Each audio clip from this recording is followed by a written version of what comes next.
Wamiliki wa vituo vya mafuta na wauzaji tunawashauri kwa kipindi hiki ambako tunaelekea kwenye hiyo 9 Disemba yao pamoja na mambo mengine, basi wasiwauzie mafuta mengi bodaboda pamoja na bajaji. Wauze mafuta kidogo, yasizidi lita 2. Yasizidi lita 2.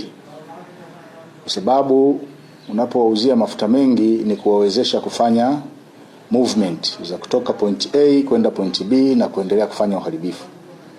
Kwa hiyo mafuta yanapokuwa mengi ni kama yanahamasisha, yanawapa nguvu ya kuweza kusafiri kutoka sehemu moja kwenda nyingine hawa waharibifu.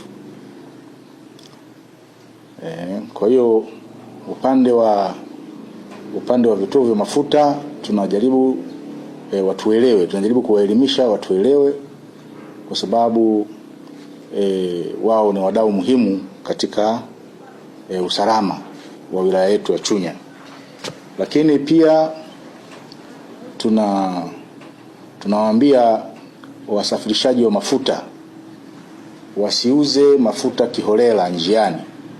Ipo tabia ya wasafirishaji wa mafuta, wanafika njiani wanaanza kuuza mafuta kiholela. Na sisi tumejiimarisha kufanya doria katika maeneo hayo kwenye vituo vya mafuta pamoja na kufuatilia magari ambayo yanasafirisha mafuta. Endapo tutamkuta mtu amebeba mafuta, amepaki njiani, anauza mafuta kiholela, wale wanaouza kwenye vidumu au kwenye vikopo vya lita 1, lita 2, hatutasita kuwachukulia hatua kwa mujibu wa sheria. Kwa sababu watu wanaonunua mafuta kiholela kwenye vidumu, kwenye vichupa vidogo, hao ndio wanachukua hayo mafuta, wanaenda kuharibu miundombinu na kuchoma majengo ya watu pamoja na majengo mengine ya serikali.